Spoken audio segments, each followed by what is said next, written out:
Alors le Quai du Polaire, c'est vraiment la première fois que je viens, parce que je viens quand même de Suisse, donc voilà. Ok. Mais sinon, j'adore le roman policier. Fiction. 2 livres de Hervé Comer et 2 livres de Sausset pour l'instant. D'accord. Et on verra après. D'accord, vous êtes fan de Jacques Sausset? Ah, j'aime beaucoup, ouais. J'en ai pas encore lu beaucoup, mais ceux que j'ai lus, j'ai beaucoup aimé. Et puis là, les d'autres comme ça. Je prends le Ok. temps. Et puis Minier, bien sûr.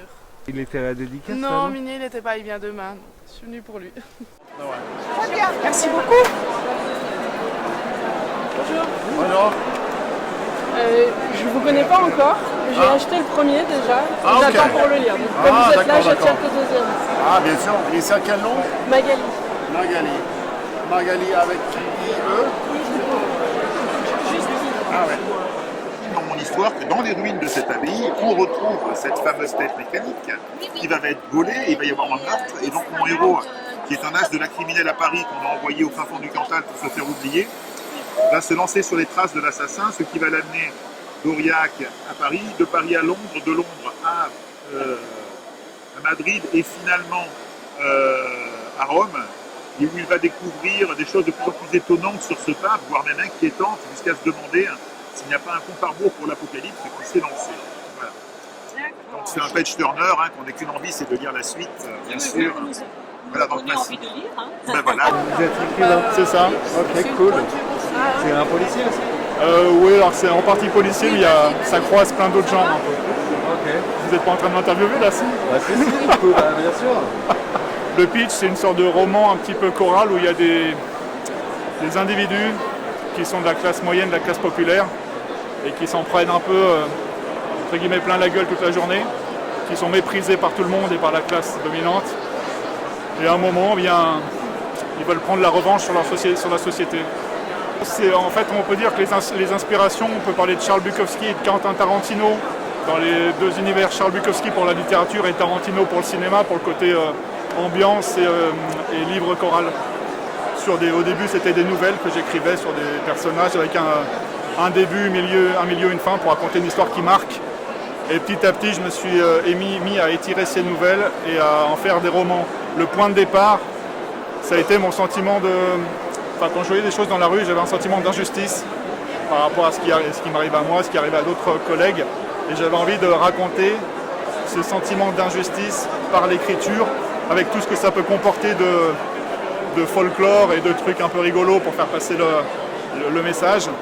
Mais j'ai bien aimé travailler sur la dénonciation de certaines injustices et en enrobant tout ça avec une forme de structure qui permette de guider de surprendre le lecteur au fur et à mesure des chapitres qui s'enchaînent.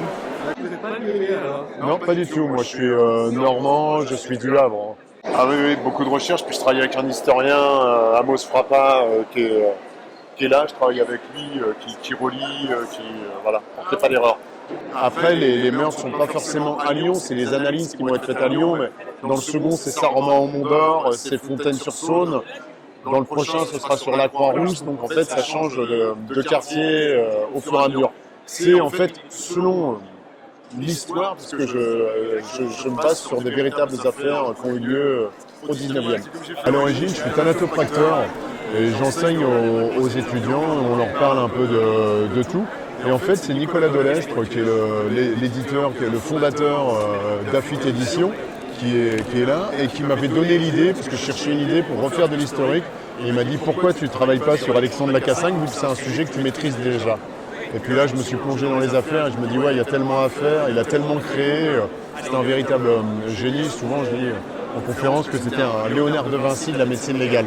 Il a vraiment tout créé au fur et à mesure. Ce que vous appelez les experts, qu'on veut parfois nous faire croire que c'est né aux États-Unis. En fait, c'est né à partir de 1881 à Lyon, avec ce qu'on appelle le croisement des compétences sur une des premières affaires criminelles. C'est le premier qui va identifier une arme à feu. La balistique lésionnelle moderne, c'est Alexandre Lacassagne. Je commence à bien connaître Lyon, les bonnes adresses, les anciennes adresses et tous les lieux, étant donné que je viens fréquemment pour des repérages, pour des recherches, pour aller aux archives, toutes ces choses-là, pour m'immerger dans le Lyon du 19e et tous les papiers d'époque.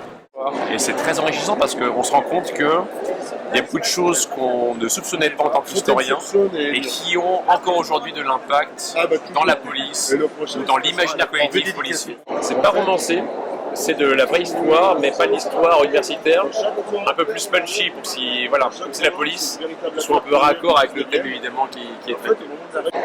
J'ai essayé de faire en sorte que le lecteur qui est entouré de toutes les affaires qu'il y a aujourd'hui puisse faire des connexions en effet avec les affaires passées ou ce qui a pu être apporté comme invention dans le passé. Donc oui, l'idée c'est de faire en sorte que ce soit vraiment pas de l'histoire poussiéreuse, mais une vraie histoire qui intéresse, qui éclaire surtout ce qui se passe aujourd'hui.